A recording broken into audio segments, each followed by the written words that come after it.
ಚುನಾವಣೆಯ ರಣಾಂಗಣ ಸೆಟ್ ಆಗಿದೆ. ಪಕ್ಷಗಳಿಗೆ, ಮೈತ್ರಿಗಳಿಗೆ ಈಗ ಶುರುವಾಗಿರೋದು ಒಳಏಟಿನ ಭೀತಿ.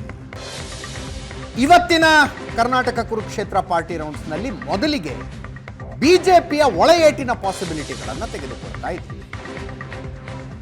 3 ಕ್ಷೇತ್ರಗಳನ್ನು ವಿವರಿಸ್ತೀವಿ. ಅದರ ಅರ್ಥ ಇದು ಬರೀ 3 ಕ್ಷೇತ್ರದಲ್ಲಿ ಅಪಾಯ ಇದೆ ಅಂತ.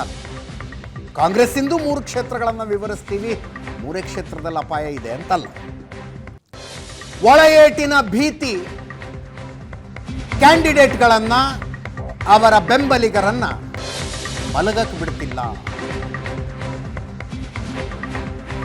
ಇದರ ಇಂಪ್ಯಾಕ್ಟ್ ಏನು ಅಂತ ಅಸೆಸ್ ಮಾಡಕ್ ಆಗ್ತಿಲ್ಲ. ಈಗ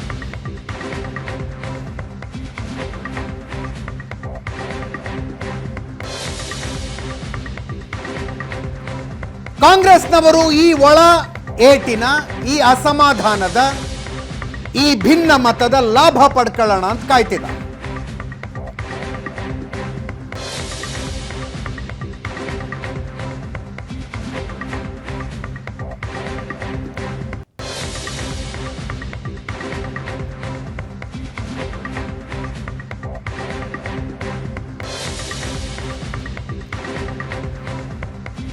ಹಾಸನದಲ್ಲಿ, ಮಂಡ್ಯದಲ್ಲಿ ಮತ್ತು ಕಲಬುರಗಿಯಲ್ಲಿ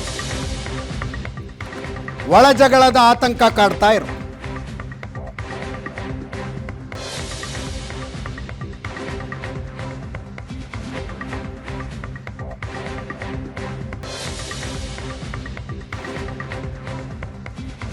ಹಾಸನದಲ್ಲಿ ಮಾಜಿ ಶಾಸಕ ಪ್ರೀತಂ ಗೌಡರ ಸಿಟ್ಟು ಮೇಲ್ನೋಟಕ್ಕೆ ತಣಿದಂತೆ ಕಾಣಿಸ್ತಾ ಇದೆ. ಆದರೆ ಅವರ ಕೆಲವು ಬೆಂಬಲಿಗರು ಇವತ್ತು ಕಾಂಗ್ರೆಸ್ಸಿಗೆ ಹೋಗಿದ್ದಾರೆ.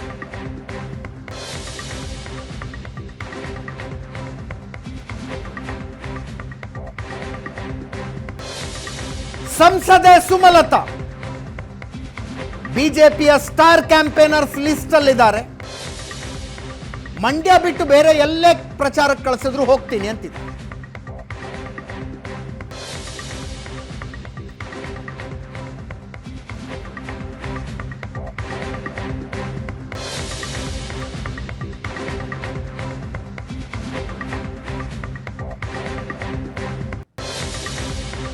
ಇತ್ತೀಚೆಗೆ ನಾನು ಬಂಡಾಯ ಸ್ಪರ್ಧೆ ಮಾಡೋದಿಲ್ಲ, ಪಕ್ಷೇತರರಾಗಿ ನಿಂತ್ಕೊಳ್ಳೋದಿಲ್ಲ ಅಂತ ಹೇಳುವುದಕ್ಕೆ ಕರೆದ ಪತ್ರಿಕಾಗೋಷ್ಠಿಯಲ್ಲಿ ಈ ಪ್ರಶ್ನೆ ಬಂತು. ಸುಮಲತಾ ಅವರು ಹೇಳಿದ್ರು, ಕುಮಾರಸ್ವಾಮಿ ಅವರು ನನ್ನೇನು ಪ್ರಚಾರಕ್ಕೆ ಬನ್ನಿ ಅಂತ ಕರೆದಿಲ್ಲ.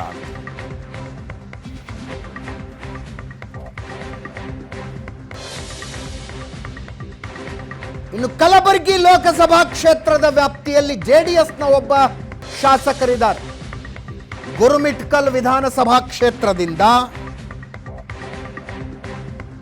ಶರಣಗೌಡ ಕಂದಕೂರ್ ಗೆದ್ದಿದ.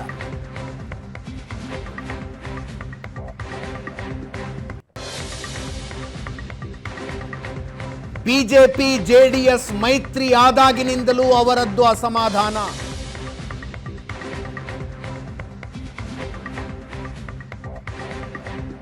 ಪಕ್ಷ ಸಂಘಟನೆಯ ಕಾರ್ಯಕ್ರಮಗಳಿಂದ ದೂರ ಉಳಿತಾನೆ ಬಂದ್ರು.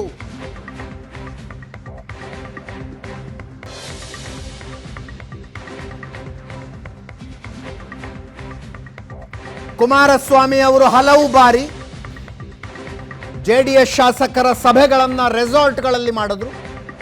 ಅಲ್ಲಿ ಶರಣಗೌಡ ಕಂದಕೂರ್ ಬಂದಿಲ್ಲ.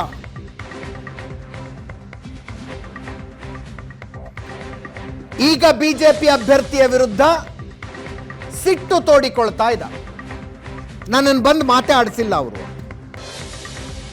ಬೆಂಬಲಿಗರ ಅಭಿಪ್ರಾಯದಂತೆ ನಿರ್ಧಾರ ತೆಗೆದುಕೊಳ್ತೀನಿ ಅಂತಿದ್ದ.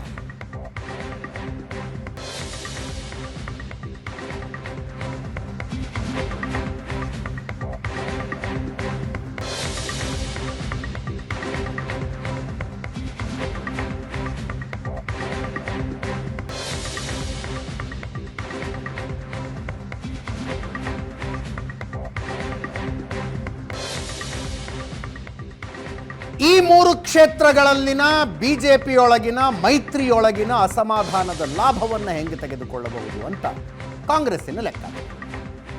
3 ಕ್ಷೇತ್ರ. ಮೊಟ್ಟ ಮೊದಲಿಗೆ ದೇವೇಗೌಡರ ಮೊಮ್ಮಗನ ಕ್ಷೇತ್ರದಲ್ಲೇ ಅಸಮಾಧಾನ ಇದೆ. ಈ ಅಸಮಾಧಾನದ ಹಿನ್ನೆಲೆ ನಿಮಗೂ ಗೊತ್ತಿರುವಂಥದ್ದೇ. ವಿಧಾನಸಭಾ ಚುನಾವಣೆಗಿಂತ ಮುಂಚೆ ರೇವಣ್ಣನವರ ಕುಟುಂಬಕ್ಕೂ ಪ್ರೀತಂ ಗೌಡ್ರಿಗೂ ಏನೇನು ಮಾತಿನ ಚಕಮಕಿಯಾಗಿತ್ತು. ಮಾತಿನ ಚಕಮಕಿಯಾಗಿತ್ತು. ವಿಧಾನಸಭಾ ಚುನಾವಣೆಯಲ್ಲಿ ಪ್ರೀತಂ ಗೌಡ್ರು ಸೋತು. ಅದಾದ ನಂತರ ಮುನಿಸು ಇನ್ನಷ್ಟು ಜಾಸ್ತಿ ಆಯಿತು. ಆದರೆ ನೋಡ್ತಾನೆ ಕುಮಾರಸ್ವಾಮಿ ಅವರು ದಿಲ್ಲಿಗೆ ಹೋಗಿ ಅಮಿತ್ ಶಾ ಅವರ ಜೊತೆಗೆ ಮಾತಾಡಿ ಬಿಜೆಪಿಗೂ JDSಗೂ ಮೈತ್ರಿ ಮಾಡಿಕೊಂಡು ಬಂದರು. ಆ ಸಂದರ್ಭದಲ್ಲಿ ಧರ್ಮ ಸಂಕಟ ಅಂದರೆ ಏನು ಅಂತ ಪ್ರೀತಂ ಗೌಡ್ರನ್ನ ಕೇಳಬೇಕು. ಹಂಗಿತ್ತು ಸನ್ನಿವೇಶ. ಮೈತ್ರಿ ಆದ ನಂತರವೂ ಪ್ರೀತಂ ಗೌಡ್ರು ಅಸಮ್ಮತಿಯ ಮಾತುಗಳನ್ನಾಡ್ತಾ ಬಂದರು.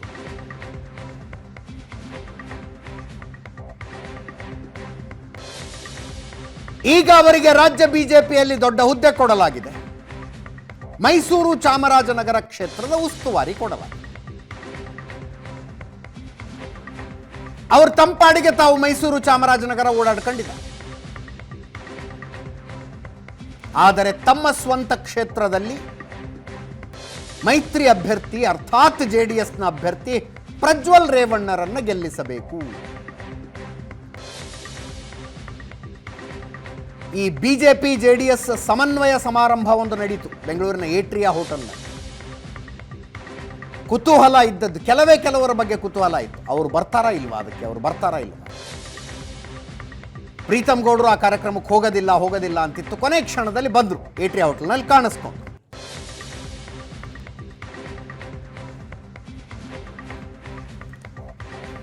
ಕಳೆದ ಚುನಾವಣೆಯನ್ನ ಬಿಜೆಪಿಯಿಂದ ಸ್ಪರ್ಧಿಸಿದ್ದ ಮಂಜು ವಿರುದ್ಧ ಈಗ ಅವರು JDSನ ಶಾಸಕರು.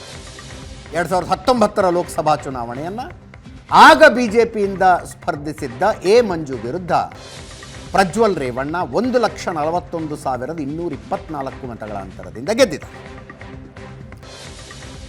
ಇನ್ನು ಸ್ವರೂಪ್ ಪ್ರಕಾಶ್ ವಿರುದ್ಧ JDS ಕ್ಯಾಂಡಿಡೇಟ್ ಆದರು ವಿಧಾನಸಭಾ ಚುನಾವಣೆಯಲ್ಲಿ. ಅವರ ವಿರುದ್ಧ ಪ್ರೀತಂ ಗೌಡ 7,854 ಮತಗಳ ಅಂತರದಿಂದ 10 ತಿಂಗಳ ಹಿಂದೆ ನಡೆದ ವಿಧಾನಸಭಾ ಚುನಾವಣೆಯಲ್ಲಿ ಸೋತಿದ್ದ. ಹೇಳಿಕೆಗಳು ಬಹಳ ಇಂಟ್ರೆಸ್ಟಿಂಗ್ ಇದೆ. ಹೇಳಿಕೆಗಳಿಗೆ ಬರ್ತೀನಿ ನಾನು. ಇನ್ನು ಸುಮಲತಾ ಅವರು, ಮಂಡ್ಯ ಸಂಸದೆ ಸುಮಲತಾ, ಪಕ್ಷೇತರ ಸಂಸದೆ ಸುಮಲತಾ ಕೊನೆಯ ಕ್ಷಣದ ತನಕ ಶತಾಯಗತಾಯ ಪ್ರಯತ್ನ ಪಟ್ಟರು ಆ ಕ್ಷೇತ್ರವನ್ನು ಬಿಜೆಪಿಗೆ ಉಳಿಸಿಕೊಳ್ಳಬೇಕು ಅಂತ. ಆದರೆ ಆಗಲಿಲ್ಲ. ಮೈತ್ರಿಯ ಪಾಲಾಯಿತು ಕ್ಷೇತ್ರ. ಕುಮಾರಸ್ವಾಮಿ ಅವರು ಕ್ಯಾಂಡಿಡೇಟ್ ಆಗಿದ್ದಾರೆ. ಕುಮಾರಸ್ವಾಮಿ ಅವರು ಒಂದು ಸೌಹಾರ್ದ ಭೇಟಿಯನ್ನು ಮಾಡಿದ್ರು. ಸುಮಲತಾ ಅವರ ಮನೆಗೆ ಹೋಗಿ ಭೇಟಿಯಾಗಿ ಮಾತಾಡಿದ್ರು. ಮಾತು ಕೂಡ ಬಹಳ ಸೌಹಾರ್ದಯುತವಾಗಿತ್ತು. ಕುಮಾರಸ್ವಾಮಿ ಅವ್ರದ್ದು ಮಾಧ್ಯಮದ ಮುಂದಕ್ಕೆ ಮಾತನಾಡುವಾಗ ಕೂಡ ಹಿಂದಿಂದ ಆಗೋಗಿದೆ. ಹೌದು, ಜಗಳಾಡಿದ್ದೀವಿ, ಏನೇನೋ ಮಾತಾಡಿದ್ದೀವಿ. ರಾಜಕೀಯ ಅಂದರೆ ನಿಂತು ನೀರಲ್ಲ. ಅಂಬರೀಷ್ ಅವರು ಬದುಕಿದ್ದಾಗ ಅವರ ಮನೆಗೆ ಹೋಗಿದ್ದೀವಿ ನಾವು. ಸುಮಲತಾ ಅವರು ನಮಗೆ ಊಟ ಬಡಿಸಿದ್ದಾರೆ. ಅವರನ್ನು ಬಂದು ಮಾತಾಡಿಸಿದ್ದೀನಿ ಅಂತ ಮಾತಾಡಿಸಿದ್ರಂತೆ. ಬಟ್ ನನ್ನ ಪರವಾಗಿ ಪ್ರಚಾರಕ್ಕೆ ಬನ್ನಿ ಅಂತ ಕರೆಯಲಿಲ್ವಂತೆ. ಸಹಕಾರ ಕೊಡಿ ಅಂದ್ರಂತೆ. ಪ್ರಚಾರಕ್ಕೆ ಬನ್ನಿ ಅಂತ ಕರೆದಾಗ ನೋಡೋಣ ಬಿಡಿ ಅಂತಾರೆ ಸುಮಲತಾ. ಪ್ರಚಾರಕ್ಕೆ ಬನ್ನಿ ಅಂತ ಕರೆದಾಗ ನೋಡೋಣ ಅಂತ. ಹಾಗಾದರೆ ಸುಮಲತಾ ಅವರು ಮಂಡ್ಯದಲ್ಲಿ ಪ್ರಚಾರಕ್ಕೆ ಹೋಗೋದಿಲ್ಲ. ಸುಮಲತಾ ಅವರ ಬೆಂಬಲಿಗರು 2019 ಚುನಾವಣೆಗಳ ನಿಮಗೆ ನೆನಪಿದ್ರೆ ಸುಮಲತಾ ಅವರ ಬೆಂಬಲಿಗರ ಪೈಕಿ ಬಹುತೇಕರು ಕಾಂಗ್ರೆಸ್ನವರು. ಅವರು ವಾಪಸ್ ಕಾಂಗ್ರೆಸ್ಸಿಗೆ ಹೋಗ್ಬಿಟ್ರೆ ಕುಮಾರಸ್ವಾಮಿ ಅವ್ರಿಗೆ ಹಿಂದೇಟಾಗತ್ತಾ? ಪ್ರಶ್ನೆಗಳಿದ್ದಾವೆ. ಇನ್ನು ಕಲಬುರಗಿಯಲ್ಲಿ ಸಂಸದ ಉಮೇಶ್ ಜಾಧವ್ರಿಗೆ ಮತ್ತೊಮ್ಮೆ ಟಿಕೆಟ್ ಕೊಡುವ ನಿರ್ಧಾರವನ್ನು ಬಿಜೆಪಿ ಮಾಡಿದೆ. ಕಲಬುರಗಿ ಲೋಕಸಭಾ ಕ್ಷೇತ್ರದ ವ್ಯಾಪ್ತಿಯಲ್ಲಿ JDSದು ಒಂದು ಕ್ಷೇತ್ರ ಇದೆ. ಶರಣಗೌಡ ಕಂದಕೂರ್ ಗುರುಮಿಟ್ಕಲ್ನ ಶಾಸಕರು. ಬಿಜೆಪಿ JDS ಮೈತ್ರಿಯಾದಾಗಿನಿಂದಲೂ ಅವರಿಗೆ ಅಸಮಾಧಾನ. ಮೈತ್ರಿಯ ನಂತರ ಪಕ್ಷ ಸಂಘಟನೆಯ ಸಭೆಗಳಿಗೆ ಅವರು ಬಂದಿಲ್ಲ. ಈಗ ಉಮೇಶ್ ಜಾಧವ್ಗೆ ಟಿಕೆಟ್ ಘೋಷಣೆ ಮಾಡಿದ ನಂತರ ಉಮೇಶ್ ಜಾಧವ್ ಏನು ಬಂದು ನನ್ನನ್ನು ಮಾತಾಡಿಸಿಲ್ಲಪ್ಪ ಅಂತಿದ್ದಾರೆ ಶರಣಗೌಡ ಕಂದಕೂರು.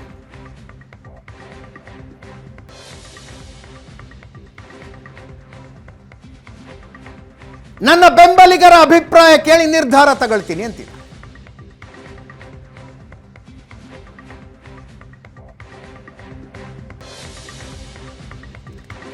ಪ್ರೀತಮ್ ಗೌಡರು ಮಾತಾಡಿದ್ದಾರೆ, ಪ್ರಜ್ವಲ್ ರೇವಣ್ಣ ಮಾತಾಡಿದ್ದಾರೆ, ರಾಧಾ ಮೋಹನ್ ಅಗರ್ವಾಲ್, 3 ಜನ ಮಾತಾಡಿರೋದು ಪ್ರೀತಮ್ ಗೌಡರ ಅಸಮಾಧಾನದ ಬಗ್ಗೆ. ಪ್ರೀತಮ್ ಗೌಡರು ಒಂದು ಇಂಟ್ರೆಸ್ಟಿಂಗ್ ಮಾತಾಡ್ತಾರೆ. ಕ್ಯಾಂಡಿಡೇಟ್ ತಂದೆಯ ಕ್ಷೇತ್ರದಲ್ಲಿ ಬರುವ ಲೀಡ್ಗಿಂತಲೂ ಒಂದು ಮತ ಜಾಸ್ತಿನೇ ಕೊಡಿಸ್ತೀವಿ ನಾವು, ಡೋಂಟ್ ವರಿ. ಅಂದರೆ ಪ್ರಜ್ವಲ್ ರೇವಣ್ಣ ಅವರ ತಂದೆ ರೇವಣ್ಣ ಹೊಳೆನರಸೀಪುರದ ಶಾಸಕರು. ರೇವಣ್ಣ ಅವರು ತಮ್ಮ ಮಗನಿಗೆ ತಮ್ಮ ಕ್ಷೇತ್ರದಲ್ಲಿ ಎಷ್ಟು ಲೀಡ್ ಕೊಡಿಸ್ತಾರೋ ಅದಕ್ಕಿಂತ ಒಂದು ಲೀಡ್ ಹಾಸನದಲ್ಲಿ ಜಾಸ್ತಿ ಇರುತ್ತೆ ಅಂತ, ಅದಕ್ಕಿಂತ ಒಂದು ಮತ ಹಾಸನದಲ್ಲಿ ಜಾಸ್ತಿನೇ ಬರುತ್ತೆ, ಡೋಂಟ್ ವರಿ ಅಂತ ಹೇಳ್ತಾ ಇದ್ದಾರೆ. ಪ್ರಜ್ವಲ್ ರೇವಣ್ಣ ಅವರು ಅದನ್ನು ಮೆಲೋ ಡೌನ್ ಮಾಡ್ತಾರೆ, ಸಹಜ ಕೂಡ. ಪ್ರೀತಮ್ ಗೌಡರು ಪಾಪ ಬ್ಯುಸಿ ಇದ್ದಾರೆ, ಅವರು ಮೈಸೂರು ಚಾಮರಾಜನಗರದಲ್ಲಿ ಎಲ್ಲ ಸರಿ ಇದೆ ಅಂತ. ರಾಧಾ ಮೋಹನ್ ಅಗರ್ವಾಲ್ರು ಹಾಗೆ ಅಂದರು. CT ರವಿ ಅವರು ಕೂಡ ಈ ಭಿನ್ನಾಭಿಪ್ರಾಯದ ಬಗ್ಗೆ ಮಾತಾಡ್ತಾರೆ, ಕೇಳಿಸ್ಕೊಳ್ಳಿ. ನಿರ್ದಿಷ್ಟವಾದ ಕೆಲಸ ಏನು ಹೇಳ್ತಾರೆ ಆ ಕೆಲಸವನ್ನು ಮಾಡೋ ಅಂಥದ್ದು ನನ್ನ ಜವಾಬ್ದಾರಿ.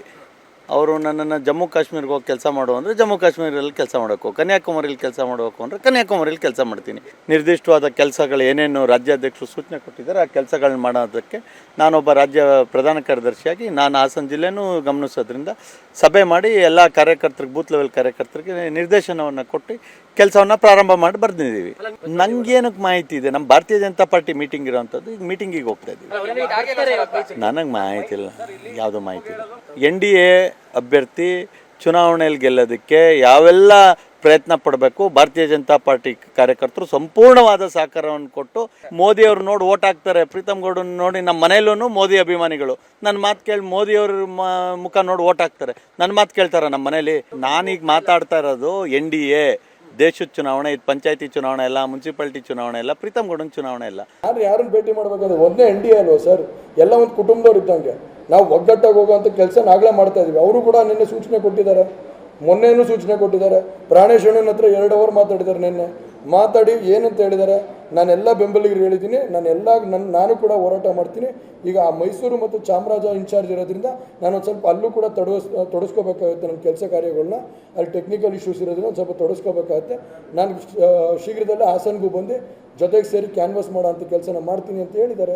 ಸೊ ಹಾಗಾಗಿ ಅದರಲ್ಲಿ 2ನೇ ಮಾತಿಲ್ಲ, ಅವ್ರನ್ನೂ ಒಟ್ಟಾಗಿ ತೊಗೊಂಡೋಗೋಂಥ ಕೆಲಸನ ಮಾಡ್ತೀವಿ. ಈಗ ಹೊಳೆನರಸೀಪುರ ಯಾರು ಶಾಸಕರಿದ್ದಾರೆ? ರೇವಣ್ಣ ಅವರು, ಅಭ್ಯರ್ಥಿಯವರ ತಂದೆ.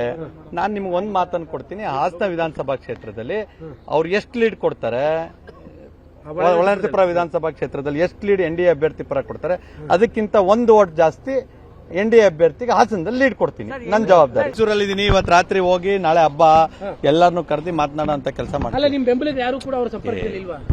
ನಾನು ನಿಮ್ಗೆ ಹೇಳ್ತಾ ಇದ್ದೀನಲ್ಲ, ನಾನೇ ಕಾಂಗ್ರೆಸ್ ಅವ್ರನ್ನ ಕರ್ಕೊಂಡು ಬಂದು BJPಗೆ ಸೇರಿಸ್ತಿದೀವಿ.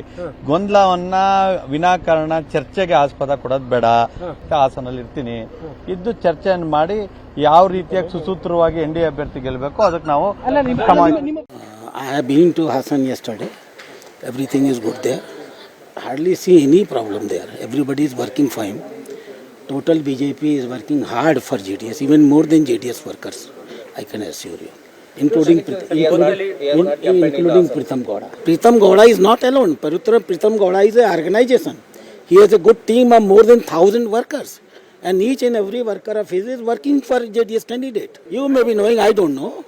It is your problem to know it. As far as I am concerned, there is hardly any problem. Yesterday Prajwal was there. He was very happy.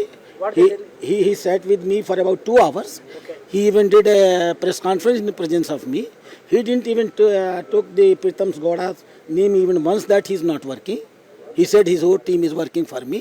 He is a leader of there. He has defeated candidate last time.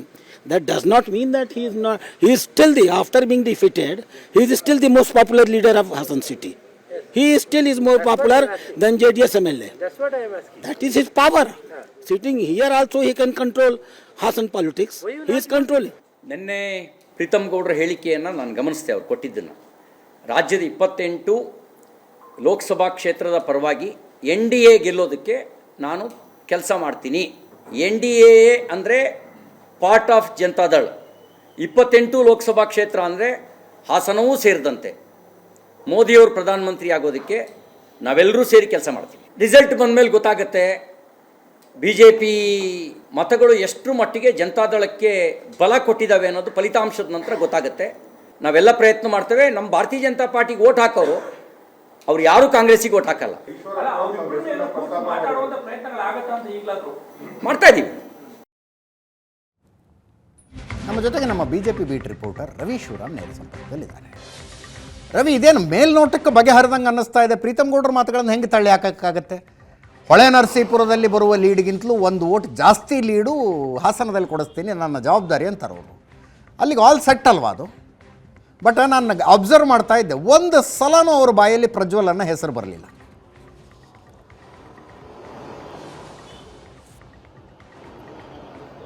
ಹೊಳೆ ನರಸೀಪುರದಲ್ಲಿ ಬರುವಂಥ ಲೀಡ್ಗಿಂತ ಹಾಸನದಲ್ಲಿ ಕೊಡಿಸ್ತೀನಿ ಹೇಳೋದು positive ಆಗೂ ಕೂಡ ತೆಗೆದುಕೊಳ್ಬಹುದು. ರೇವಣ್ಣ ಅವರಿಗೆ ಒಂದು ಟಾಂಗ್ ಅನ್ನು ಕೂಡ ಕೊಟ್ಟಿದ್ದಾರೆ ಅಂತ ಅರ್ಥನೂ ಕೂಡ ಮಾಡ್ಕೊಳ್ಬಹುದು ಅಜಿತ್. ಯಾಕೆಂದ್ರೆ ಹಳೆ ನರಸೀಪುರದಲ್ಲಿ ಈ ಬಾರಿ ವಿಧಾನಸಭಾ ಚುನಾವಣೆಯ ಸಂದರ್ಭದಲ್ಲಿ ರೇವಣ್ಣ ಅವರ ಒಂದು ರೀತಿ ಕಾಂಗ್ರೆಸ್ ಮತ್ತು JDS ನಡುವೆ ಸಾಕಷ್ಟು ಪೈಪೋಟಿ ಇತ್ತು.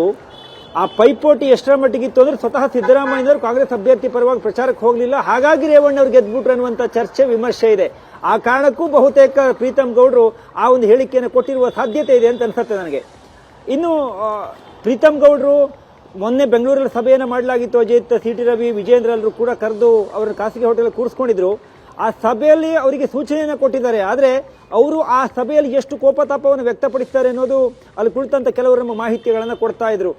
ನಾನು ಹಾಸನದಲ್ಲಿ ಪಾರ್ಟಿಯನ್ನು ಕಟ್ಟೋದಕ್ಕೆ ಶ್ರಮವನ್ನು ಹಾಕಿದ್ದೇನೆ.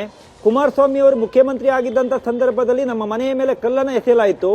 ಆಗ ಬೆಂಗಳೂರಿನಿಂದ ಯಡಿಯೂರಪ್ಪನವರು ಸೇರಿದಂತೆ ಅಶೋಕ್, ಬೊಮ್ಮಾಯಿ ಇವರೆಲ್ಲರೂ ಕೂಡ ಬೆಂಗಳೂರಿಗೆ ಕಾರ್ನಲ್ಲಿ ಹೋಗಿ ಪ್ರೀತಮ್ ಗೌಡ್ರ ತಂದೆ ತಾಯಿಗಳಿಗೆ ಒಂದು ಧೈರ್ಯವನ್ನು ಹೇಳಿದ್ರು.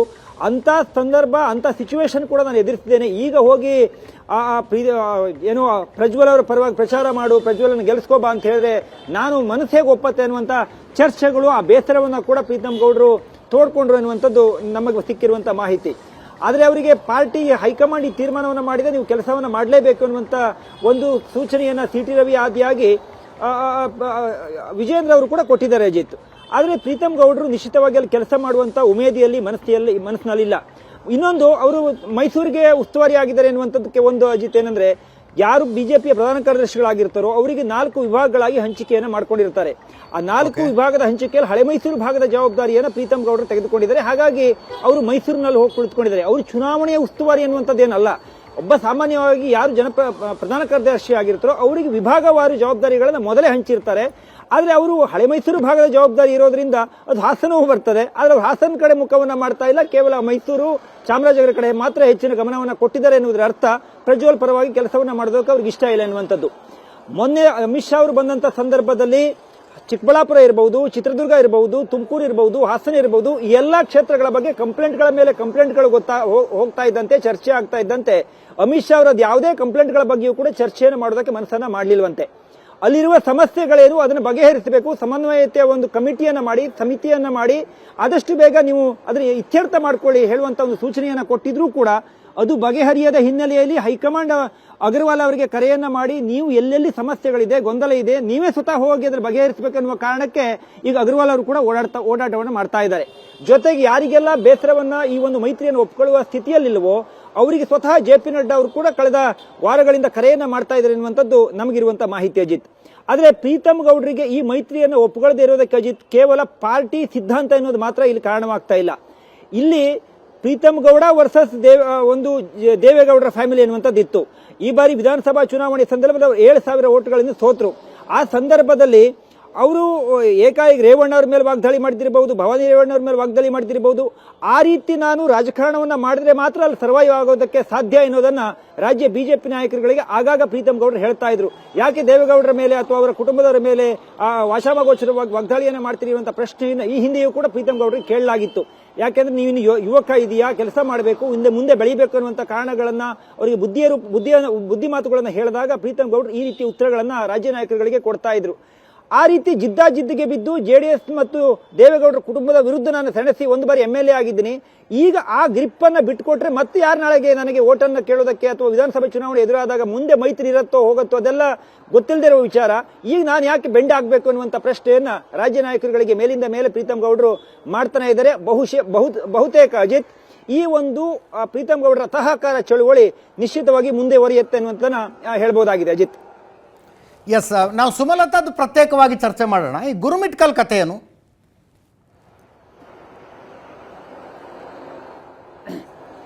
ಅಜಿತ್, ಗುರುಮಿಟ್ಕಲ್ದು ಮೈತ್ರಿ ಎನ್ನುವ ಕಾರಣಕ್ಕೆ ಅವರು ಬೇಸರಗೊಂಡಿದ್ದಾರೆ ಅಂತಲ್ಲ.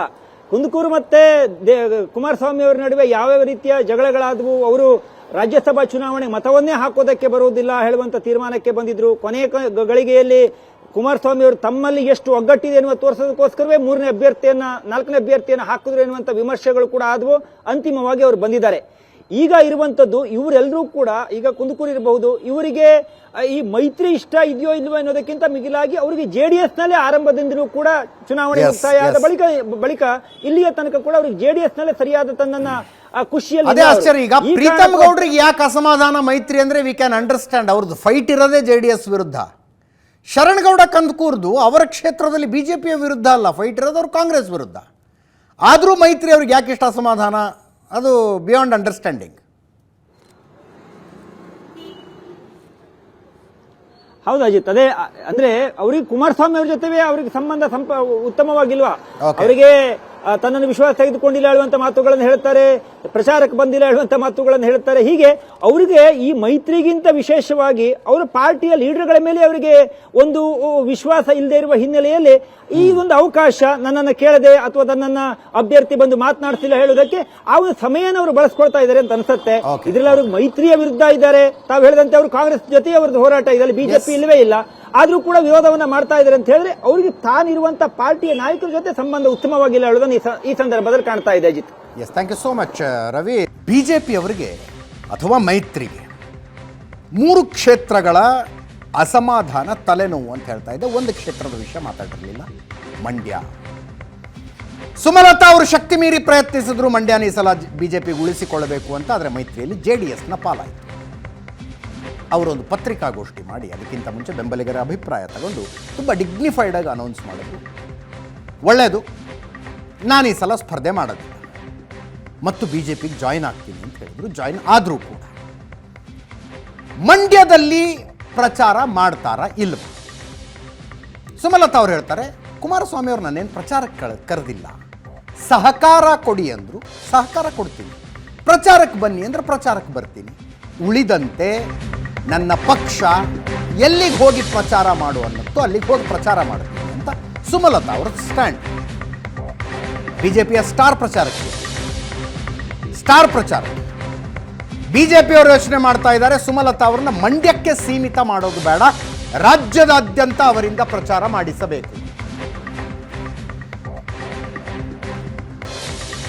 ಮಂಡ್ಯಕ್ಕೆ ಸೀಮಿತ ಮಾಡೋದು ಬೇಡ ಅನ್ನೋದು ಬಿಜೆಪಿಯ ಯೋಚನೆ. ಆದರೆ ಮಂಡ್ಯಕ್ಕೆ ನನ್ನನ್ನು ಕಳಿಸಲೇಬೇಡಿ ಅನ್ನುವಂಥದ್ದು ಸುಮಲತಾ ಅವರ ಮನವಿ ಅನ್ನುವ ಮಾಹಿತಿಗಳು ಬರ್ತಾ ಇದ್ದಾವೆ.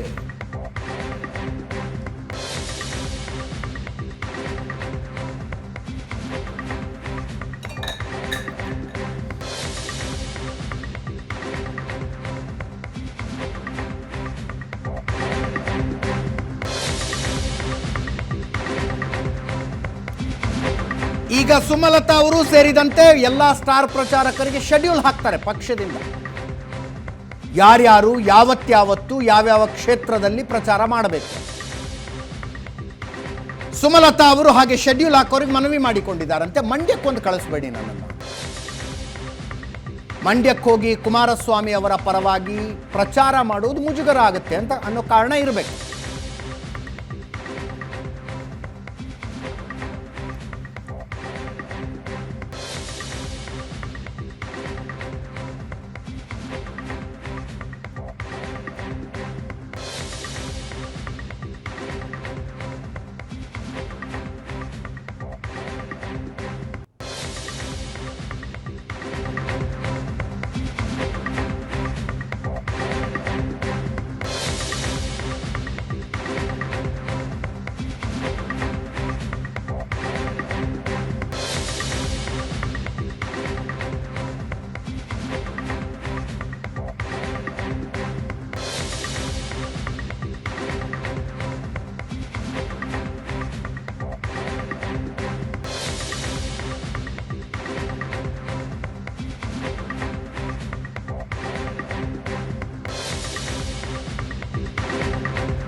ಇದನ್ನೇನು ಸುಮಲತಾ ಅವರು ಬಹಿರಂಗವಾಗಿ ಮಾತಾಡಿದ್ದಲ್ಲ ಮತ್ತು ಮಾತನಾಡುವಂಥವರು ಅಲ್ಲ ಅವರು.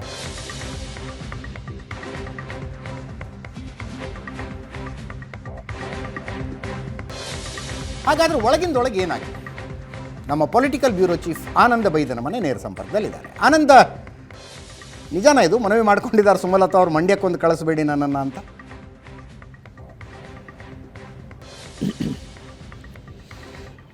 ಅಜಿತ್, ಸಂಸದೆಯಾಗಿರುವಂಥ ಸುಮಲತಾ ಅವರು BJP ಸೇರ್ಪಡೆ ಆದ ನಂತರ ರಾಜಕೀಯವಾಗಿ ಅವರು ವ್ಯಕ್ತಪಡಿಸ್ತಕ್ಕಂಥ ಅಭಿಪ್ರಾಯಗಳು, ಅವರ ನಿಲುವುಗಳು ಮತ್ತು ಅವರು ತಮ್ಮ ಬೆಂಬಲಿಗರಿಗೆ ಮತ್ತು ಅವರ ಆಪ್ತರಿಗೆ ನೀಡತಕ್ಕ ಸಂದೇಶಗಳು ಹೇಗಿರುತ್ತೆ ಅಂತಕ್ಕಂಥ ಸಹಜವಾದ ಕುತೂಹಲ ಇತ್ತು. ಇತ್ತೀಚೆಗೆ ಅವರು ಅಧಿಕೃತವಾಗಿ BJPಗೆ ಸೇರ್ಪಡೆ ಆದ ನಂತರದಲ್ಲಿ ಸುಮಲತಾ ಅವರು ಮಂಡ್ಯಕ್ಕೆ ಬಂದು ಪ್ರಚಾರ ಮಾಡ್ತಾರತಕ್ಕಂಥ ಸಹಜವಾದ ಪ್ರಶ್ನೆ ಎಲ್ಲರನ್ನೂ ಕೂಡ ಕಾಡಿತ್ತು. ಆದರೆ ಸುಮಲತಾ ಅವರಿಗೆ ಇದುವರೆಗೂ ಕೂಡ ಪ್ರಚಾರಕ್ಕೆ ತೆರಳುವಂತೆ ಅಧಿಕೃತವಾಗಿ BJPಯಿಂದ ಸೂಚನೆ ಇನ್ನೂ ಕೂಡ ಹೋಗಿಲ್ಲ. ಇದಕ್ಕೆ ಬಹಳ ಸ್ಪಷ್ಟವಾದಂಥ ಕಾರಣಗಳು ಕೂಡ ಇದೆ. BJP ಸಿದ್ಧಪಡಿಸಿರತಕ್ಕಂಥ 40 ಜನ ಸ್ಟಾರ್ ಪ್ರಚಾರಕರ ಪೈಕಿ ಸುಮಲತಾ ಅವರ ಹೆಸರು ಕೂಡ ಈ ಪಟ್ಟಿಯಲ್ಲಿಲ್ಲ. ಹಾಗಾಗಿ ಸುಮಲತಾ ಅವ್ರನ್ನ ಎಲ್ಲಿ ಕಳಿಸಲಾಗತ್ತೆ ಅಂತಕ್ಕಂಥ ಕೂಡ ಸಹಜವಾಗಿ ಇರುವಂಥ ಪ್ರಶ್ನೆಗಳು. ಸುಮಲತಾ ಅವರು ಈಗಾಗಲೇ ಪ್ರಚಾರಕ್ಕೆ ನಿಯೋಜನೆ ಮಾಡ್ತಕ್ಕಂಥ ಆಯೋಜಕರಿಗೆ ಬಹಳ ಸ್ಪಷ್ಟವಾಗಿ ಒಂದು ಸಂದೇಶವನ್ನು ರವಾನೆ ಮಾಡಿದರೆ, ಕೇವಲ ನನ್ನನ್ನು ಮಂಡ್ಯಕ್ಕಷ್ಟೇ ಸೀಮಿತ ಮಾಡಬೇಡಿ, ಬದಲಾಗಿ ರಾಜ್ಯದ ಇತರ ಭಾಗದಲ್ಲೂ ಕೂಡ ಪ್ರಚಾರ ಮಾಡಲಿಕ್ಕೆ ನಾನು ಆಸಕ್ತಿಯನ್ನು ವ್ಯಕ್ತಪಡಿಸಿದ್ದೇನೆ. ಹಾಗಾಗಿ ನನ್ನ ಆಸಕ್ತಿಗೆ ತಕ್ಕಂತೆ ಬೇರೆ ಕಡೆ ಪ್ರಚಾರಕ್ಕೆ ಕಳಿಸಿ, ಬದಲಾಗಿ ಮಂಡ್ಯ ಬೇಡ ಅಂತಕ್ಕಂಥ ಮಾತನ್ನು ಕೂಡ ಬಹಳ ಸ್ಪಷ್ಟವಾಗಿ ಹೇಳಿದ್ದಾರೆ. ಹಾಗಾಗಿ ಇದುವರೆಗೂ ಕೂಡ ಅವರಿಗೆ ಅಧಿಕೃತವಾಗಿ ಮಂಡ್ಯಕ್ಕೆ ಹೋಗಿ ಪ್ರಚಾರ ಮಾಡೋ ಸಂಬಂಧಪಟ್ಟಾಗೆ ಮಾಹಿತಿಯನ್ನು ನೀಡಿಲ್ಲ. ನಾಳೆಯೂ ಕೂಡ ಅವರು ಪ್ರಚಾರಕ್ಕೆ ಹೋಗಲ್ಲ, ನಿನ್ನೆ ಹೋಗಿಲ್ಲ, ಇವತ್ತು ಹೋಗಿಲ್ಲ, ನಾಳೆನೂ ಕೂಡ ಯಾವುದೇ ಪ್ರಚಾರಕ್ಕೆ ಅವರು ತೆರಳುತ್ತಾ ಇಲ್ಲ. ನಮಗೆ ಬಂದಿರತಕ್ಕಂಥ ಮಾಹಿತಿಯ ಪ್ರಕಾರ ಅವರನ್ನು ಎಲ್ಲಿಗೆ ಅಸೈನ್ ಮಾಡಬೇಕು ಅನ್ನೋದ್ರ ಬಗ್ಗೆ ಇನ್ನೂ ಕೂಡ ಅಧಿಕೃತ ತೀರ್ಮಾನವನ್ನು ರಾಜ್ಯ ನಾಯಕರು ತೆಗೆದುಕೊಂಡಿಲ್ಲ. ನಾವು ಅಭಿಮಾನಿಗಳ ಜೊತೆ ಅವರು ಸುಮಲತಾ ಅವರು ನಡೆಸಿರ್ತಕ್ಕಂಥ ಒಂದು ಆರಂಭಿಕ ಸಭೆಯಲ್ಲೇ ಅವರನ್ನು ಪ್ರಶ್ನೆ ಮಾಡಿದ್ವಿ, ನೀವು ಕುಮಾರಸ್ವಾಮಿಯೊಂದಿಗೆ ವೇದಿಕೆಯನ್ನು ಹಂಚಿಕೊಳ್ಳಿಕ್ಕೆ ಆಸಕ್ತಿ ಇದ್ದೀರಾ, ಮುಜುಗರ ಆಗಲ್ವಾ ಅಂತಕ್ಕಂಥ ಪ್ರಶ್ನೆ ಕೇಳಿದಾಗ ಅವರು ಸಹಜವಾಗಿ ಆ ಒಂದು ಪ್ರಶ್ನೆಯಿಂದ ಜಾರ್ಕೊಳ್ತಕ್ಕಂಥ ಪ್ರಯತ್ನ ಮಾಡಿದರು, ಉತ್ತರ ಕೊಟ್ಟಿರಲಿಲ್ಲ. ಯಾಕಂದರೆ ನಿಜವಾಗ್ಲೂ ಕೂಡ ಅವರಿಗೆ ಕುಮಾರಸ್ವಾಮಿ ಅವ್ರ ಜೊತೆ ವೇದಿಕೆ ಹಂಚಿಕೊಳ್ತಕ್ಕಂಥದ್ದು, ಮುಖ್ಯವಾಗಿ ಅವರಿಗೆ ಮಂಡ್ಯದಲ್ಲಿರ್ತಕ್ಕಂಥ ಮತದಾರರ ಮುಂದೆ ಒಂದೇ ವೇದಿಕೆಯಲ್ಲಿ ಇಬ್ಬರು ಕಾಣಿಸ್ಕೊಳ್ತಕ್ಕಂಥದ್ದು, ಅದರಿಂದ ಎದುರಾಗಬಹುದಾದಂಥ ಆ ಸನ್ನಿವೇಶವನ್ನು ಹೇಗೆ ಎದುರಿಸುವಂತಕ್ಕಂಥ ಒಂದು ಅಂಜಿಕೆ ಅವರಿಗೆ ಇದ್ದೇ ಇದೆ. ಆ ಕಾರಣಕ್ಕಾಗಿಯೇ JP ನಗರದಲ್ಲಿ ನಡೆದಂಥ ಅಭಿಮಾನಿಗಳ ಸಭೆಯ ಸಂದರ್ಭದಲ್ಲಿ ಮಾಧ್ಯಮಗಳ ಪ್ರಶ್ನೆಗೆ ಅವರು ಕುಮಾರಸ್ವಾಮಿಯೊಂದಿಗೆ ವೇದಿಕೆ ಹಂಚಿಕೊಳ್ಳಲು ಸಂಬಂಧಪಟ್ಟಾಗೆ ಯಾವುದೇ ರೀತಿಯ ರಿಯಾಕ್ಷನ್ ಕೂಡ ಕೊಟ್ಟಿರಲಿಲ್ಲ. ಅಧಿಕೃತವಾಗಿ ಅವರು ಮಂಡ್ಯಕ್ಕೆ ಹೋಗಿ ಅಲ್ಲಿ ಪ್ರೆಸ್ ಕಾನ್ಫರೆನ್ಸ್ಗಳನ್ನು ಮಾಡ್ತಾರೆ ಮತ್ತು ರಾಜಕೀಯ ನಿಲುವುಗಳನ್ನು ಕೂಡ ಪ್ರಕಟ ಮಾಡಿದ್ರು. ಆದರೂ ಅಲ್ಲೂ ಕೂಡ ಅವರು ಕುಮಾರಸ್ವಾಮಿ ಬಗ್ಗೆ ಆಗಲಿ ಅಥವಾ JDSನ ಇತರ ನಾಯಕರ ಬಗ್ಗೆ ಎಲ್ಲೂ ಕೂಡ ಪ್ರಸ್ತಾಪ ಮಾಡಿರಲಿಲ್ಲ.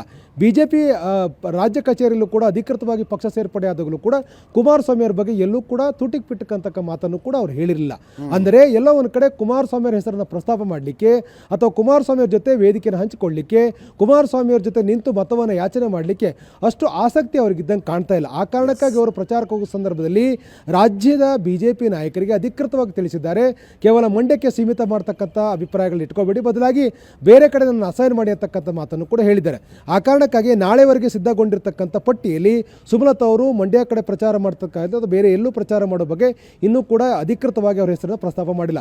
ಬದಲಾಗಿ 10ರ ನಂತರದಲ್ಲಿ ಅಂದರೆ ಏಪ್ರಿಲ್ 10ರ ನಂತರದಲ್ಲಿ ಸಿದ್ಧಗೊಳ್ತಕ್ಕಂಥ ಪಟ್ಟಿಯಲ್ಲಿ ಸುಮಲತಾ ಅವರ ಹೆಸರು ಇರುತ್ತಾ, ಅವರು ಎಲ್ಲಿಂದ ಪ್ರಚಾರ ಮಾಡ್ತಾರೆ ಮತ್ತು ಅವರು ಮಂಡ್ಯಕ್ಕೆ ಎಷ್ಟು ಬಾರಿ ಹೋಗ್ಬೋದು, ಕುಮಾರಸ್ವಾಮಿಯೊಂದಿಗೆ ವೇದಿಕೆಯನ್ನು ಹಂಚಿಕೊಳ್ತಾರಾ ಮತ್ತು ಅಭಿಮಾನಿಗಳಿಗೆ ಏನು ಸಂದೇಶ ಕೊಡ್ತಾರೆ, ಅವತ್ತು ಆಪ್ತರಿಗೆ ಯಾವ ಸಂದೇಶವನ್ನು ಅವರು ಕೊಡಲಿಕ್ಕಿದ್ದಾರೆ, ಇವೆಲ್ಲವೂ ಕೂಡ ಸಹಜವಾದಂಥ ಪ್ರಶ್ನೆಗಳು ಇದ್ದೇ ಇದೆ. ಹಾಗಾಗಿ ಸುಮಲತಾ ಅವರು ಮಂಡ್ಯದಲ್ಲಿ ಪ್ರಚಾರ ಮಾಡೋ ಸಂಬಂಧಪಟ್ಟಾಗೆ ಮೈತ್ರಿ ಪಕ್ಷದ ನಾಯಕರು ಕೂಡ ಅತ್ಯಂತ ಕುತೂಹಲದಲ್ಲಿ ಕಾಯ್ತಾ ಇದ್ದಾರೆ. Let us see. ಕಾಂಗ್ರೆಸ್ನಲ್ಲೂ ಕೂಡ ಹಲವು ಕ್ಷೇತ್ರಗಳಲ್ಲಿ ಬಂಡಾಯದ ಭಯ. ಕಾಂಗ್ರೆಸ್ನವರ ಬಂಡಾಯದ ಲಾಭ ತೆಗೆದುಕೊಳ್ಳೋದಕ್ಕೆ BJP ಅವರು ಕಾಯ್ತಾ ಇದ್ದಾರೆ ಅಥವಾ ಮೈತ್ರಿ ಅವರು ಕಾಯ್ತಾ ಇದ್ದಾರೆ. ಯಾವ ಕ್ಷೇತ್ರ? ಸಹಜವಾಗಿ ಮೊಟ್ಟ ಮೊದಲಿಗೆ ನೆನಪಾಗದೆ ಕೋಲಾರದ ಕಾಂಗ್ರೆಸ್ ಟಿಕೆಟ್ ವಿಷಯದಲ್ಲಿ ಎಂತೆಂಥ ಹೈಡ್ರಾಮಾ ಆಯಿತು ಅನ್ನೋದನ್ನು ನಾವೀಗಾಗಲೇ ನೋಡಿ.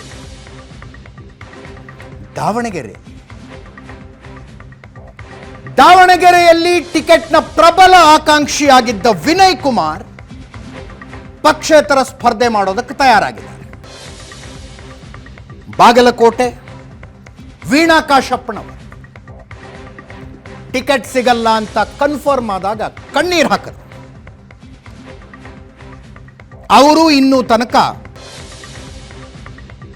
ಅಧಿಕೃತ ಅಭ್ಯರ್ಥಿ ಸಂಯುಕ್ತಾ ಪಾಟೀಲ್ ಪರವಾಗಿ ಪ್ರಚಾರಕ್ಕೆ ಒಪ್ಕೊಂಡಿಲ್ಲ.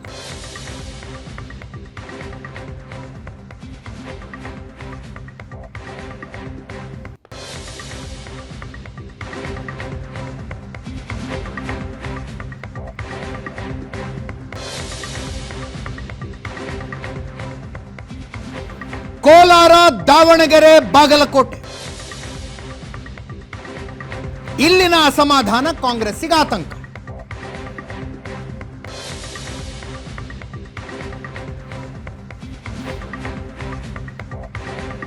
ದಾವಣಗೆರೆಯಲ್ಲಿ ವಿನಯ್ ಕುಮಾರ್ ಪಕ್ಷೇತರರಾಗಿ ಸ್ಪರ್ಧಿಸುವುದು ಖಚಿತ ಅಂತಿದ್ದಾರೆ. ಕೆಎಚ್ ಮುನಿಯಪ್ಪನವರು ಕಾಂಗ್ರೆಸ್ ಅಭ್ಯರ್ಥಿ ಗೌತಮ್ ಪರವಾಗಿ ಪ್ರಚಾರಕ್ಕೆ ಬರ್ತಿಲ್ಲ. ಯಾಕಂದ್ರೆ ಅಲ್ಲಿ ರಮೇಶ್ ಕುಮಾರ್ ಬಣದವರು ಬರ್ತಾ ಇದ್ದಾರೆ. ರಮೇಶ್ ಕುಮಾರ್ ಸೇರಿದಂತೆ ಅವರ ಬಣದವರು ಬರ್ತಾ ಇದ್ದಾರೆ. ಮುನಿಯಪ್ಪನವರ ಲಾಜಿಕ್ ಏನು? ಕಳೆದ ಸಲ ಬಿಜೆಪಿಯನ್ನು ಗೆಲ್ಲಿಸುವುದಕ್ಕೆ ಯಾರು ಓಡಾಡಿದ್ರಲ್ಲ ಅವ್ರ ಜೊತೆಗೆ ಸೇರ್ಕೊಂಡು ಮುಖ್ಯಮಂತ್ರಿಗಳ ಪ್ರಚಾರ ಮಾಡ್ತಿದ್ದಾರೆ, ಮಾಡ್ಕೊಳ್ಳಿ. ಮುನಿಯಪ್ಪನವ್ರು ಹೇಳ್ತಾರೆ ಅವರು ತಮ್ಮ ಅಳಿಯನಿಗೆ ಟಿಕೆಟ್ ಕೊಡಿಸ್ಬೇಕು ಅಂತ ಪ್ರಯತ್ನ ಪಟ್ಟರು, ಶಕ್ತಿ ಮೀರಿ ಪ್ರಯತ್ನ ಪಟ್ಟರು.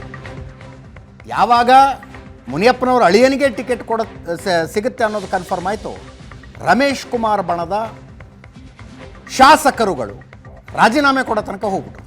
ಗೊತ್ತು ನಿಮಗೆ ಹೈಡ್ರಾಮಾ, ಇನ್ನೊಮ್ಮೇನು ಹೇಳೋದು, ರಾಜೀನಾಮೆ ಕೊಡೋಕ್ಕೂ ಹೋಗ್ಬಿಟ್ರು. ಚಿಕ್ಕ ಪೆದ್ದಣ್ಣ, ಮುನಿಯಪ್ಪನವ್ರ ಅಳಿಯ, ಚಿಕ್ಕ ಪೆದ್ದಣ್ಣಂಗೆ ಟಿಕೆಟ್ ಕೊಡೋಕ್ಕೊಂದು ಪ್ರಯತ್ನ ಪಡಿಸಿದ್ರು, ಟಿಕೆಟ್ ಕೊಡಿಸೋದಕ್ಕೊಂದು ಪ್ರಯತ್ನ ಪಟ್ಟರು, ಆಗಲಿಲ್ಲ. ಗೌತಮ್ಗೆ ಟಿಕೆಟ್ ಘೋಷಣೆಯಾಗಿದೆ, ಪ್ರಚಾರ ಶುರುವಾಗಿದೆ, ಮುನಿಯಪ್ಪನವ್ರು ಹೋಗ್ತಿಲ್ಲ.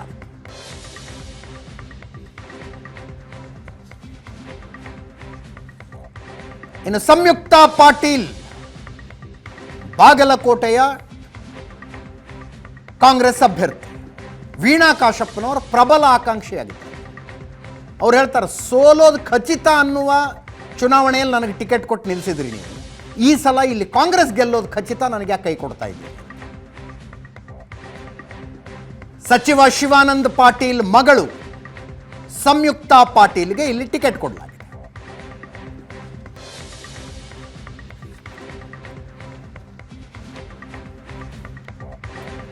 ದಾವಣಗೆರೆ ವಿನಯ್ ಕುಮಾರ್ ಪ್ರಬಲ ಆಕಾಂಕ್ಷಿಯಾಗಿದ್ರು, ಒಬಿಸಿ ಬರ್ತಾರೆ. ಅಳದು ತೂಗಿ ಅಲ್ಲಿ ಕಾಂಗ್ರೆಸ್ ಪ್ರಭಾ ಮಲ್ಲಿಕಾರ್ಜುನರಿಗೆ ಟಿಕೆಟ್ ಕೊಡುವ ನಿರ್ಧಾರ ಮಾಡಿತು. ಶಾಮನೂರು ಶಿವಶಂಕರಪ್ಪನವರ ಸೊಸೆ ಸಚಿವ ಎಸ್ ಶಿವಶಂಕರ್ ಅವರ ಪತ್ನಿ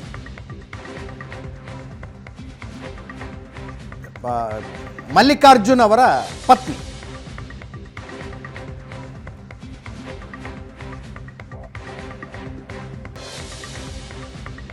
ಅಲ್ಲಿ ಈಗ ವಿನಯ್ ಕುಮಾರ್ ನಾನು ಬಂಡಾಯ ಸ್ಪರ್ಧೆ ಮಾಡ್ತೀನಿ ಅಂತಿದ್ದಾರೆ.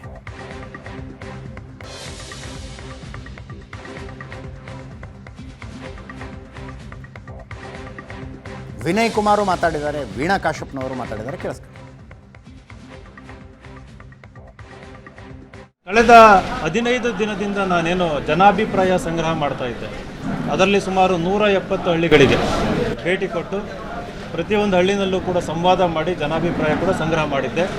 ನನ್ನನ್ನು ಬೆಳೆಸಬೇಕು ಅಂತ ಒಂದು ನಿರ್ಧಾರ ತಗೊಂಡಿದ್ದಾರೆ ಕ್ಷೇತ್ರದ ಜನತೆ. ಆ ನಿರ್ಧಾರ ಅವರು ಸ್ವಯಂ ಪ್ರೇರಿತರಾಗಿ ಸ್ವಯಂ ಇಚ್ಛೆಯಿಂದ ತಗೊಂಡ್ರಂಥದ್ದು. ಯಾವುದೇ ಅವ್ರ ಮೇಲೆ, ಸಾಮಾನ್ಯ ಜನರ ಮೇಲೆ ಯಾವುದೇ ರೀತಿ ಒತ್ತಡ ಇರೋದಿಲ್ಲ. ನಾನು ಒಂದು ರೀತಿಯಲ್ಲಿ ಆರಾಧಿಸುವ, ತುಂಬ ಗೌರವಿಸುವ ನಾಯಕರು ಅಂತಂದರೆ ಸನ್ಮಾನ್ಯ ಶ್ರೀ ಸಿದ್ದರಾಮಯ್ಯ ಸಾಹೇಬರು. ನಿನ್ನೆ ಅವರು ಕೂಡ ಕರೆದ್ರು, ಮಾತಾಡಿದರು. ಅವ್ರು ಹೇಳಿದರು, ನೀನು ನೋಡಪ್ಪ ಎಲೆಕ್ಷನ್ ಮಾಡೋದು ಕಷ್ಟ ಆಗ್ತದೆ. ನನಗೆ ನನ್ನ ಮೇಲೆ ಒಂದು ವೈಯಕ್ತಿಕ ಕಳಕಳಿ ಇದೆ. ನಾನು ಸೋಲೋದಕ್ಕೂ ರೆಡಿ ಇದ್ದೀನಿ, ಆದರೆ ಗೆಲ್ಲೋದಕ್ಕಂತ ಎಲೆಕ್ಷನ್ ಅಂತ ಬಂದಿರೋದು. ನೀವು ಗೆಲ್ಲಿಸಿದರೆ ಏನಾದರೂ ನಮ್ಮ ಲೀಡರ್ಸ್ ನನ್ನನ್ನು ಮುನಿಸ್ಕೋಬೋದು, ಮುನಿಸ್ಕೊಳ್ದೂ ಇರ್ಬೋದು.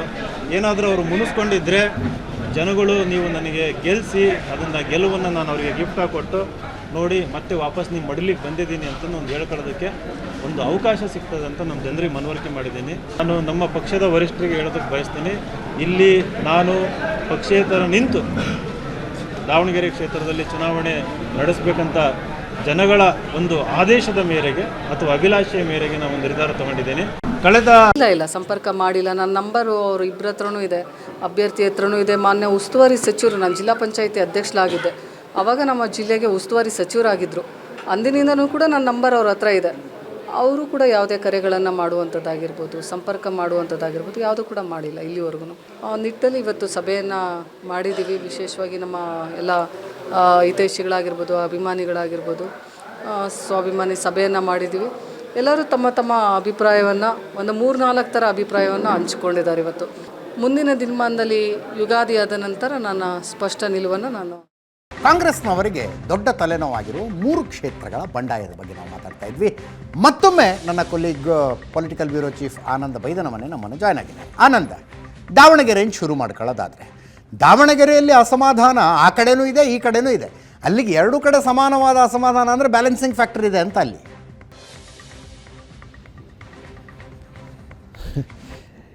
ಅಜಿತ್, ದಾವಣಗೆರೆಯಲ್ಲಿ ಅಭ್ಯರ್ಥಿಯನ್ನು ಆಯ್ಕೆ ಮಾಡೋ ಸಂದರ್ಭದಲ್ಲಿ ಕಾಂಗ್ರೆಸ್ ಕೆಲವೊಂದಷ್ಟು ಒಂದು ಸ್ಪಷ್ಟವಾದ ನಿರ್ಧಾರಕ್ಕೆ ಬರಲಿಕ್ಕೆ ಭಾಳಷ್ಟು ಕಾಲಾವಕಾಶ ತೆಗೆದುಕೊಳ್ತುವಂಥ ಚರ್ಚೆ ಇದೆ. ಯಾಕೆಂತಂದರೆ ವಿನಯ್ ಕುಮಾರ್ ಅವರಿಗೆ ಮುಖ್ಯಮಂತ್ರಿ ಸಿದ್ದರಾಮಯ್ಯನವರು ಭಾಳ ಸ್ಪಷ್ಟವಾಗಿ ಹೇಳಿದರು, ಇಡೀ ಜಿಲ್ಲೆಯಲ್ಲಿ ಸುತ್ತಾಡಿ ಮತ್ತು ಪಾದಯಾತ್ರೆಗಳನ್ನು ಮಾಡಿ ಮತ್ತು ಹಳ್ಳಿಗಳನ್ನು ಭೇಟಿ ಮಾಡೋದ್ರ ಮೂಲಕ ನಿಮ್ಮದೇ ಆಗಿರ್ತಕ್ಕಂಥ ರೀತಿಯಲ್ಲಿ ಸಂಘಟನೆ ಮಾಡಿ ಅಂತ ಹೇಳಿದವರು ಮುಖ್ಯಮಂತ್ರಿ ಆಗಿರ್ತಕ್ಕ ಸಿದ್ದರಾಮಯ್ಯನವರು. ಆದರೆ ಬದಲಾದ ರಾಜಕೀಯ ಸನ್ನಿವೇಶದಲ್ಲಿ ಸಚಿವರಾಗಿರ್ತಕ್ಕಂಥ ಮಲ್ಲಿಕಾರ್ಜುನ ಪತ್ತಿಗೆ ಅವಕಾಶ ಕೊಡಬೇಕು ನಿರ್ಧಾರ ತೆಗೆದುಕೊಂಡಾಗ ಸಹಜವಾದ ಸಂಘರ್ಷಗಳು ಉಂಟಾಯಿತು. ಅದನ್ನು ಪರಿಹಾರ ಮಾಡುವ ನಿಟ್ಟಿನಲ್ಲಿ ಆರಂಭಿಕವಾಗಿರ್ತಕ್ಕಂಥ ಯತ್ನಗಳು ಆಗಿಲ್ಲ. ವಿನಯ್ ಕುಮಾರ್ ಅವರು ಮೌನವಾಗಿರ್ತಾರೆ ಅನ್ನುವಂಥ ಕಾರಣಕ್ಕಾಗಿ ಸಹಜವಾಗಿ ಕಾಂಗ್ರೆಸ್ನ ಎಲ್ಲ ನಾಯಕರು ಕೂಡ ಸುಮ್ಮನಿದ್ರು. ಆದರೆ ಅವರು ಪಕ್ಷೇತರವಾಗಿ ಕಣಕ್ಕಿಳಿಬೇಕು ಅನ್ನೋ ನಿರ್ಧಾರ, ಆರಂಭಿಕವಾಗಿ ಅವ್ರನ್ನ ಸಂಧಾನ ಪಡಿಸ್ತಕ್ಕಂಥ, ಕನಿಷ್ಠ ಅವರನ್ನು ಸೌಜನ್ಯಕ್ಕೂ ಕೂಡ ಕರೆದು ಮಾತಾಡ್ತಕ್ಕಂಥ ಯಾವುದೇ ಪ್ರಯತ್ನವನ್ನು ಕೂಡ ಕಾಂಗ್ರೆಸ್ನ ಯಾವ ನಾಯಕರು ಕೂಡ ಮಾಡಿಲ್ಲ. ಸ್ವತಃ ಮುಖ್ಯಮಂತ್ರಿ ಸೇರಿದಾಗೆ ಯಾರೂ ಕೂಡ ಅವ್ರನ್ನ ಕರೆದು ಮಾತಾಡ್ತಕ್ಕಂಥ ಪ್ರಯತ್ನ ಮಾಡಿಲ್ಲ. ಹಾಗಾಗಿ ಅಭಿಮಾನಿಗಳ ಒತ್ತಾಯದ ಮೇಲೆ, ಅವ್ರ ಜೊತೆಗಿರ್ತಕ್ಕಂಥ ಆಪ್ತರ ಒತ್ತಾಯದ ಮೇರೆಗೆ ಪಕ್ಷೇತರವಾಗಿ ಕಣಕ್ಕಿಳಿತೇನೆ ಅಂತಕ್ಕಂಥ ಒಂದು ಹೇಳಿಕೆ ನೀಡಿದ ಬೆನ್ನಲ್ಲೇ ನಿನ್ನೆಯಷ್ಟೇ ಅವ್ರನ್ನ ಕರೆದು ಮಾತಾಡ್ತಕ್ಕಂಥ ಪ್ರಯತ್ನವನ್ನು ಕೂಡ ಮುಖ್ಯಮಂತ್ರಿಗಳು ಮಾಡಿದ್ದಾರೆ. ಚಿಕ್ಕ ವಯಸ್ಸು, ಇನ್ನೂ ಕೂಡ ರಾಜಕೀಯದಲ್ಲಿ ಬೆಳೀಲಿಕ್ಕೆ ಅವಕಾಶಗಳಿದ್ದಾವೆ.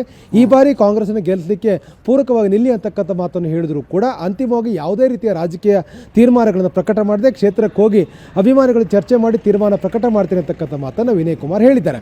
ಹಾಗಾಗಿ ವಿನಯ್ ಕುಮಾರ್ ಅವರು ನಿಶ್ಚಯವಾಗಿ ಕೂಡ ಇಡೀ ಕ್ಷೇತ್ರದಲ್ಲಿ ಗೆಲ್ಲಿಕ್ಕೆ ಪೂರಕವಾದ ವಾತಾವರಣ ಎಷ್ಟಿದೆಯೋ ಗೊತ್ತಿಲ್ಲ, ಆದರೆ ಒಂದಷ್ಟು ಓಟನ್ನು ಡಿಸ್ಟರ್ಬ್ ಮಾಡ್ತಾರೆ ಅಂತಕ್ಕಂಥದ್ದು ನಿಶ್ಚಯವಾಗಿ ಎಲ್ಲರಿಗೂ ಗೊತ್ತಿರುವ ಸತ್ಯ. ಆ ಕಾರಣಕ್ಕಾಗಿ ಅವರ ಸ್ವಲ್ಪ ಅಹಿಂದ ಟ್ರಾಕ್ಷನ್ ನೋಡ್ತಾ ಇದ್ದೀನಿ ನಾನು. ಅಂದ್ರೆ ಸೋಷಿಯಲ್ ಮೀಡಿಯಾದಲ್ಲಿ ಕಾಣಿಸುತ್ತೆ ಅಷ್ಟೇ. ಅಹಿಂದ ವರ್ಗದ ಹುಡುಗ, ಕುರುಬ ಸಮುದಾಯ ಅಂತ ಅನ್ಸುತ್ತೆ ಇವ್ರದ್ದು. ಒಂದು ಸ್ವಲ್ಪ ಆ ಟ್ರಾಕ್ಷನ್ ಕಾಣಿಸುತ್ತೆ. ಎಸ್ ಅಜಿತ್, ಕಳೆದ 8 ತಿಂಗಳ ಹಿಂದಿಂದಲೂ ಕೂಡ ವಿನಯ್ ಕುಮಾರ್ ಪ್ರಯತ್ನವನ್ನು ಮಾಡ್ತಾ ಇದ್ರು. ಸಹಜವಾಗಿ ಸುಮಾರು 175 ಹಳ್ಳಿಗಳಿಗೆ ಆಗಲೇ ವಿಸಿಟ್ ಮಾಡಿದ್ದಾರೆ ಅಂತಕ್ಕಂಥ ವಿನಯ್ ಕುಮಾರ್ ಹೇಳ್ಕೊಂಡಿದ್ದಾರೆ. ಅವರು ಪಾದಯಾತ್ರೆ ಮೂಲಕ ಎಲ್ಲ ಹಳ್ಳಿಗಳನ್ನು ಭೇಟಿ ಮಾಡ್ತಕ್ಕಂಥ, ಅಲ್ಲಿ ಜನರ ಜೊತೆ ಬೆರಿತಕ್ಕಂಥ ಪ್ರಯತ್ನವನ್ನು ಕೂಡ ಮಾಡಿದ್ದಾರೆ. ಒಂದು ಸ್ಟ್ರಾಟಜಿಗಳನ್ನು ಮಾಡಿಕೊಂಡು ಹೇಗಾದರೂ ಮಾಡಿ ಆ ಕ್ಷೇತ್ರದಲ್ಲಿ ಟಿಕೆಟ್ ಪಡ್ಕೊಳ್ಬೇಕು ಅಂತಕ್ಕಂಥ ಪ್ರಯತ್ನವನ್ನು ಮಾಡಿದರು. ಕಳೆದ 8 ತಿಂಗಳ ಕಾಲ ನಿರಂತರವಾಗಿರ್ತಕ್ಕಂಥ ಪ್ರಯತ್ನ ಭಾಗವಾಗಿ ಟಿಕೆಟ್ಗೆ ಹೋರಾಟ ಕೂಡ ಮಾಡಿದರು. ಅವರ ಒಂದು ಪ್ರಯತ್ನ ಭಾಗವಾಗಿ ಮುಖ್ಯಮಂತ್ರಿ ಸಿದ್ದರಾಮಯ್ಯನವರು ಕೂಡ ಆಗಿದ್ದಂಥ ರಾಜಕೀಯ ಲೆಕ್ಕಾಚಾರದ ಆಧಾರದ ಮೇಲೆ ಕೆಲಸ ಮಾಡೋಕ್ಕೆ ಸೂಕ್ತವಾದ ನಿರ್ದೇಶನ ಕೂಡ ಕೊಟ್ಟಿದ್ದರು, ಸಲಹೆಯನ್ನು ಕೂಡ ಕೊಟ್ಟಿದ್ದರು. ಮುಖ್ಯಮಂತ್ರಿಗಳ ಸೂಚನೆಯಂತೆ ಅವರು ಕೆಲಸವನ್ನು ಕೂಡ ಮಾಡ್ತಾ ಇದ್ರು. ಆದರೆ ಬದಲಾದ ಸನ್ನಿವೇಶದಲ್ಲಿ ಸಂಸದರಾಗಿರ್ತಕ್ಕಂಥ ಸಿದ್ದೇಶ್ವರರ ಪತ್ತಿಗೆ ಟಿಕೆಟ್ ಕೊಡೋದು ಕನ್ಫರ್ಮ್ ಆದಾಗ ಇಲ್ಲಿ ಪ್ರಭಾ ಮಲ್ಲಿಕಾರ್ಜುನಿಗೆ ಅವಕಾಶ ಕೊಡೋ ನಿರ್ಧಾರವನ್ನು ಕಾಂಗ್ರೆಸ್ ಹೈಕಮಾಂಡ್ ತೆಗೆದುಕೊಂಡಿದೆ.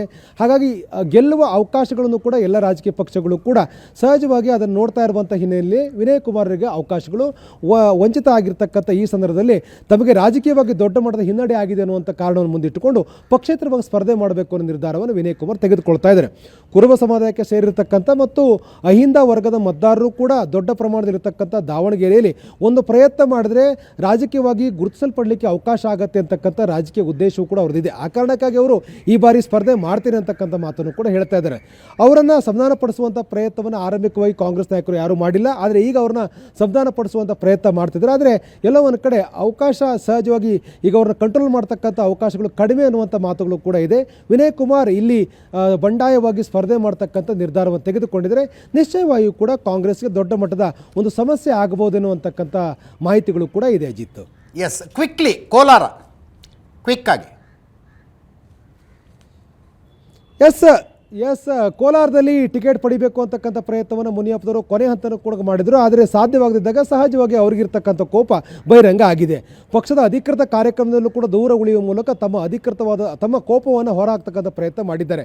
ಎಲ್ಲ ಅವಕಾಶಗಳನ್ನು ಬಳಕೆ ಮಾಡಿಕೊಂಡು ಹೈಕಮಾಂಡ್ ಮೇಲೆ ಒತ್ತಡ ಹಾಕಿದ್ರು, ಅಳಿನಿ ಟಿಕೆಟ್ ಪಡಿಬೇಕು ಅಂತಕ್ಕಂಥ ಪ್ರಯತ್ನ ಮಾಡಿದರು. ಆದರೆ ರಮೇಶ್ ಕುಮಾರ್ ಬಣದಲ್ಲಿರ್ತಕ್ಕಂಥ ನಾಯಕರ ದೊಡ್ಡ ಮಟ್ಟದ ಒಂದು ಹೈಡ್ರಾಮಾದ ಕಾರಣಕ್ಕಾಗಿ, ಒತ್ತಡದ ಕಾರಣಕ್ಕಾಗಿ ಮತ್ತು ತೆರೆಯ ಹಿಂದೆ ಪ್ರಭಾವಿ ನಾಯಕರು ಇರುವಂಥ ಕಾರಣಕ್ಕಾಗಿ ಟಿಕೆಟ್ ಮುನಿಯಪ್ಪ ಮುನಿಯಪ್ಪನವರು ಹಳ್ಳಿಗೆ ಸಿಕ್ಕಿಲ್ಲ. ಹಾಗಾಗಿ ಆ ಒಂದು ಈ ಡ್ರಾಮಾದ ಹಿಂದಿರ್ತಕ್ಕಂಥ ವ್ಯಕ್ತಿ ಯಾರು, ಇವರು ಯಾವ ರೀತಿಯಾಗಿರ್ತಕ್ಕಂಥ ಒಂದು ಸ್ಟ್ರಾಟಜಿಗಳನ್ನು ಮಾಡಿಕೊಂಡ್ರು, ಅಂತಿಮವಾಗಿ ನಡೆದಿರ್ತಕ್ಕಂಥ ಎಲ್ಲ ಬೆಳವಣಿಗೆ ಯಾರ್ಯಾರು ಕಾರಣರಾಗಿದ್ದಾರೆ, ಸೊ ಅವರಿಗೆ ತನ್ನ ಗೈರು ಹಾಜರಿಯ ಒಂದು ಸ್ಪಷ್ಟವಾಗಿರೋ ಸಂದೇಶ ತಲುಪಬೇಕು ಅನ್ನುವಂಥ ಕಾರಣಕ್ಕಾಗಿ ಮೊನ್ನೆ ನಡೆದಂಥ ಏನು ಕೂಡಮಲೆಯಲ್ಲಿ ನಡೆದಂಥ ಪ್ರಚಾರದ ಕಾರ್ಯದಲ್ಲೂ ಕೂಡ ಮುನಿಯಪ್ಪನವರು ಭಾಗವಹಿಸಿಲ್ಲ.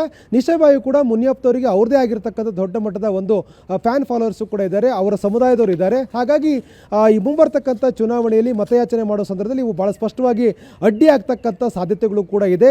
ಮುನಿಯಪ್ಪವ್ರನ್ನ ಬಿಟ್ಟು ಕಾಂಗ್ರೆಸ್ನ ಇನ್ನೊಂದು ಗುಂಪು ಪ್ರಚಾರ ಮಾಡಿದ್ದೆ ಆದರೆ ನಿಶ್ಚಯವಾಗಿರ್ತಕ್ಕಂಥ ಪ್ರಮಾಣದಲ್ಲಿ ಒಂದು ಮತಗಳನ್ನು ಪಡೀಲಿಕ್ಕೆ ಸಾಧ್ಯ ಇಲ್ಲ ಅಂತಕ್ಕಂಥ ಮಾತುಗಳು ಕೂಡ ಇದೆ. ಹಾಗಾಗಿ ಕೋಲಾರದಲ್ಲೂ ಕೂಡ ಈಗ ಎಲ್ಲರನ್ನೂ ಕೂಡ ಸಮಾಧಾನ ಪಡಿಸ್ತಕ್ಕಂಥ ಒಂದು ಪ್ರಯತ್ನ ಆಗಬೇಕಿದೆ. ಮುಖ್ಯವಾಗಿ ಮುನಿಯಪ್ಪನವ್ರನ್ನ ಮತ್ತು ಅವರ ಬೆಂಬಲಿಗರನ್ನ ಸಮಾಧಾನ ಪಡಿಸ್ಕೊಂಡು ಗೌತಮ್ ಅವರ ಗೆಲ್ತಿಗೆ ಒಂದು ಪ್ಲಾನ್ ಆಫ್ ಆಕ್ಷನ್ ಮಾಡಬೇಕಾಗಿರ್ತಕ್ಕಂಥ ಅನಿವಾರ್ಯತೆಯಲ್ಲಿ ಕಾಂಗ್ರೆಸ್ ಇದೆ. Ajith, yes, thank you so much Anand, ನಿಮ್ಮ ಎಲ್ಲ ಮಾಹಿತಿ.